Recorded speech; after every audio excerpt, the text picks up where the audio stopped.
Hey, hi everyone, this is Sagar, and I hope you are doing good and enjoying the monsoon.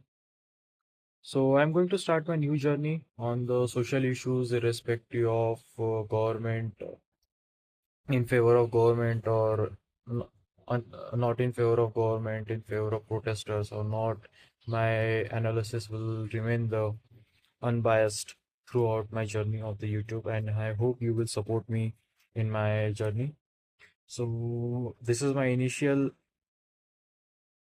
days on the YouTube, so bear with me for any language grammatical mistakes. So let's start. So today I wanted to talk about the protest happening at the Jantar Mantar for the NEET leak paper exams and as well as the resignation of the education minister. So let's start. After the 3 weeks of hoping this entire protest would just fuzzle out and blow over, the government finally opened its door and engaged the discussion with the protesters. JP Natta had a brief meeting with the protesters this week, and they are yet to come on to some conclusion. But let's be brutally honest, what we are witnessing here, the intention of this, I have no other phrase for them, rent up any anarchist, are completely out in person. This isn't about demanding the resignation of one incompetent minister. Look at the history. Half of the 45 paper leaks in the exam affecting over lakhs of candidates in last 2 decades, whether it's RPSC, TSPSCS, and Logi Karnataka, happened under the non-BJP governments. Yet we saw zero demand for this resignation then. So this is a kind of biasness, and why currently suddenly this protest at the monsoon session only to disturb the parliamentary sessions and important bills which needs to be passed. So why now? Because over the last 6 months, systematically opposition leaders have been screaming at that the constitution is dead, that the elections are fraud, and that all the wealth is controlled by some individuals or billionaires. None of it is true. It is being done for a single purpose to spring 1,000 Nepals on India's street. They are hoping and praying for a bloody revolution built on the religion, language, and caste fault lines. If their claim was true, that the economy is dead, inflation is sky high, and there are no jobs, there would have already been a revolution on the streets of the India from Kashmir to Kanyakumari. There is no need for creating a small Nepal. People are already, uh, uh, people are already in the queue to uh, create a chaos on the street, vandalize the public property as well as the individual property. That is nothing new for India. It might be something new for the Bangladesh or Nepal or Pakistan, but this is something nothing new happening in India where people are ready to create a chaos in the society. So, do you think or can India become, to be rephrased, can India actually become a Nepal? The answer sadly is yes, but not because of the courage of the anarchists, rather through the cowardness of the state or the government. This government has repeatedly allowed the anarchists to create a mini Nepal at Shaheen Bagh, border blockades. Opposition leaders have love supporting highways blockades, dharna, chakka jams. We have witnessed them during the uh, farm laws and in Punjab, Haryana, and Delhi itself, and many other places of the country as well. But the real issue isn't their hypocrisy, it is the sheer weakness of the state from the prime minister down.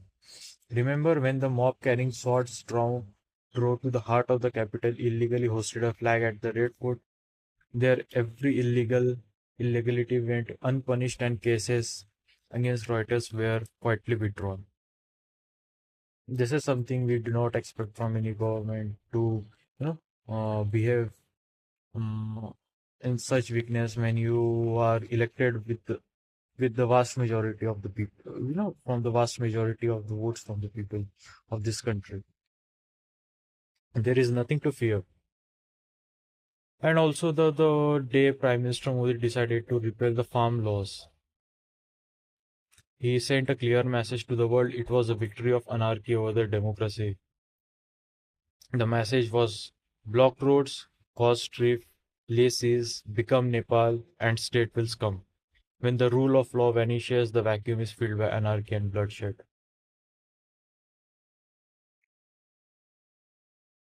They didn't just ignore, they refurbed them.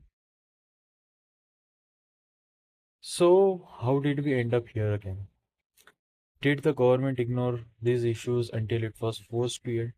They did not just ignore them, they refurbed them, they ridiculed them, they mocked them.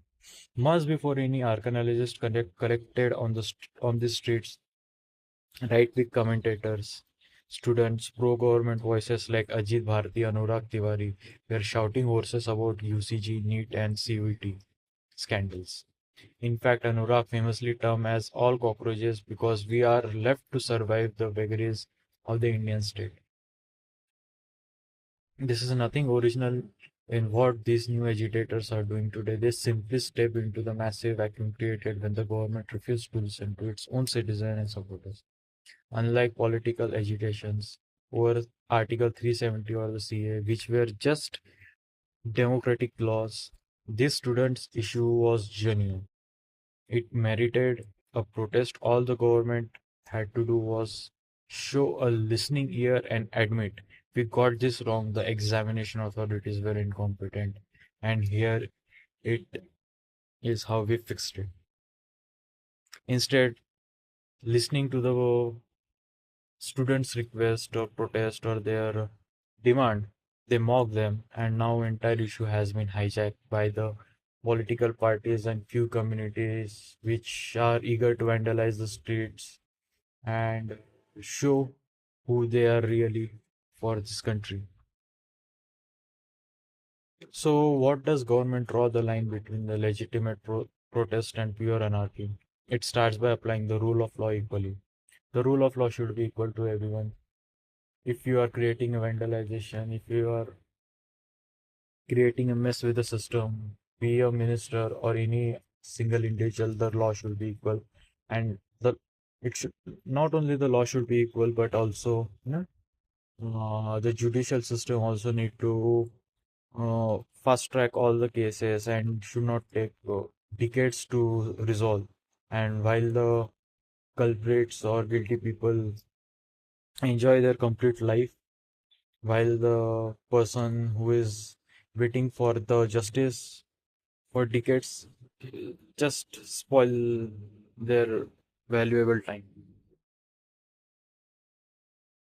So also, look at the double standards when the right-wing cohort sought permission to protest against the UGC, which was a big matter for the government also, and everything is getting scandal at Janata Mantar. They were denied and placed under the house arrest. Yet political agitators were granted permission to expose. The government forgot a basic truth. A small spark at the Janata Mantar, basics at the catalyst for all these cockroaches to roll together into the massive tumbleweeds of unrest. You cannot let issues fester until they blow up in your face. If the state wants to stop anarchists from turning legitimate anger into the chaos, it must stop crawling before the siege tactics and listen to the genuine grievance early. Enforce the law without fear and favor. That is what my analysis says, that government should not be favoring or should not have favor as they have been elected democratically with the vast majority of the people. They are winning with the vast majority of people's vote. So let's see how the protest goes, how the talks with the government goes of the protesters, and what are the conclusions we will get. And I will keep you posted more. And if you like my videos, please support me, like, subscribe, and share, and help me to grow. I want to start my new journey, new career, and I want to create some good information um, videos for the people with the current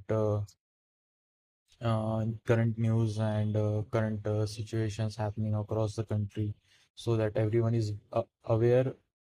Unless not like biased or unbiased biased media in the market. Thank you so much. See you next time.